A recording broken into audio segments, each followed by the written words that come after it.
Balmoral summit for royal doctors as King Charles and Princess of Wales continue cancer treatment.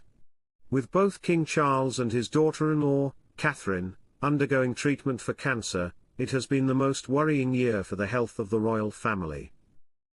Now, His Majesty will have the chance to say a thank you in person to his royal medical household team, as I hear that they are to stay at Balmoral, where the King and Queen Camilla are in official residence. The team are visiting the Aberdeenshire retreat for a meeting to discuss all health matters relating to the royal family. It's an important get-together, a medical source tells me. Welcome to Royal Pancakes. If you are new here, please don't forget to subscribe and click the notification bell, so you don't miss any news about the British monarchy. The royal medical household is made up of the key physicians entrusted to care for the royal family. They are professionals at the top of their fields who also usually work across the NHS and privately. Unlike other departments in the royal household, the medical household is not listed on the royal website and details of it are not outlined publicly. In June, the King personally honoured his top medical team amid his treatment for an unnamed form of cancer. Dr. Michael Dixon, head of the royal medical household, and Charles's GP Dr. Fiona Butler, known as the apothecary to the King, were recognised for their personal service. Dr. Dixon was made a Commander of the Royal Victorian Order, CVO, and Dr. Butler is now a Lieutenant of the Royal Victorian Order, LVO. Awards of the Royal Victorian Order are in the King's gift and are bestowed independently of Downing Street to those who have served the monarch or the royal family in a personal way. Dr. Dixon's appointment as head of the royal medical household following Charles's accession drew criticism due to his outspoken support for alternative therapies. Also honoured as an LVO was Michael Dooley for his role as the Queen's physician. A Buckingham Palace spokesman declines to comment. However, a royal source insists that the meeting is an annual event not related to the cancer treatment of the King or the Princess of Wales. King Charles, as he became near the royal family's Balmoral estate in Scotland on September 8, 2022, had been the longest-serving heir apparent in British history.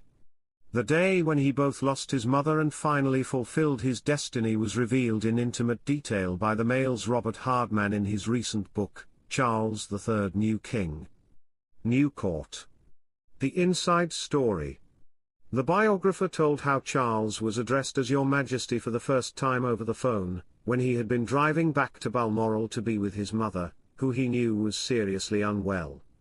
His Majesty had stopped his car and took a call from his late mother's private secretary, Sir Edward Young, who informed him of her passing. The Queen died in bed at her Scottish retreat just 2 days after accepting the resignation in person of former Prime Minister Boris Johnson and meeting with his successor, Liz Truss. Mr. Hardman wrote, King Charles succeeded to the throne at the wheel.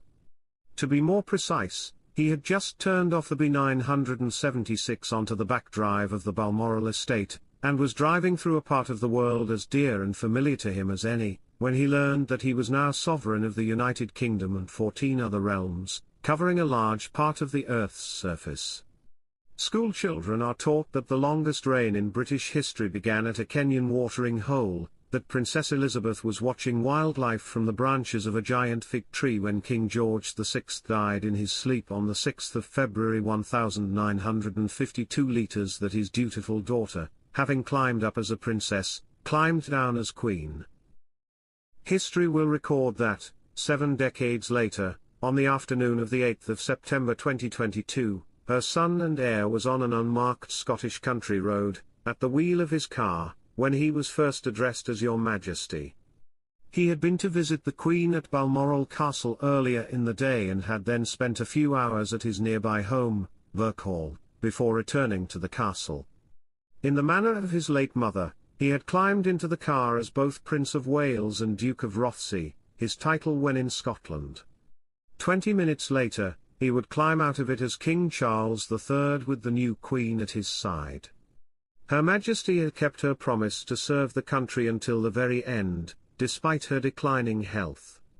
The Queen had intended to travel from Balmoral to London to meet with Mr. Johnson, and appoint Ms. Truss. However, Mr. Johnson and Ms. Truss instead came to her because of her frailty. She was pictured in the drawing room at Balmoral beaming in front of a roaring fire and shaking Ms. Truss's hand on September 6. Observers were quick to spot that the Queen's right hand appeared bruised and she was holding a walking stick.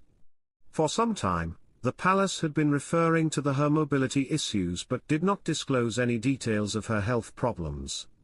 The logistics of the meetings with Mr. Johnson and Ms. Truss had been planned by her private secretary Sir Edward Young, palace doctors and the cabinet secretary, Simon Case.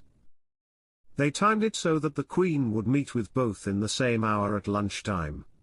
Mr. Johnson said of the meeting, given how ill she obviously was, how amazing it was that she be so bright and focused. While Ms. Truss said, she stood up to greet me. She was clearly physically not very well but we talked for about 20 minutes. She was alert. After meeting with the two politicians, she made sure to watch her horse, Love Affairs, win at Goodwood Racecourse in West Sussex at 3:05 p.m. later that afternoon. Despite it being a busy day for the 96-year-old monarch, she was in good spirits and was described as being quite buzzy over pre-dinner drinks. However, Elizabeth decided to have dinner alone and went upstairs. On the morning of September 7, her health took a turn for the worse. She wanted to stay in bed during the day but still wished to appear at that evening's Privy Council meeting over video. Provisions were put in place, so she could be audio only if she stayed in her bedroom. However, moments before the meeting was due to begin, the Queen cancelled on the grounds of medical advice, as was reported at the time. Penny Mordaunt, who had been appointed as Lord President of the Council, recalled, "For me, that was testament to the depth of the Queen's devotion to her duty and as, the day before she passed, she was still trying to fulfill her obligations as sovereign, which I find incredible." Her private secretary would later find the Queen's final completed red box which had been given to her 2 days before her passing. It contained a letter to Charles, another to him and a short list of people to join the order or merit. The Queen had successfully carried out what would be her last acts of duty for the country she had served for 70 years. On the day she died, her daughter Princess Anne was unfortunately in residence because she had a diary of engagements in Scotland, so she was with her mother as her health deteriorated. Also staying at Balmoral was Anne's son Peter Phillips, who had been set to go to a shooting party that was then cancelled.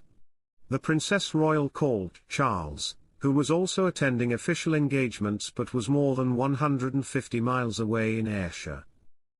He had to decide whether to cancel his appointments for the next day and go to Balmoral in the morning, or continue.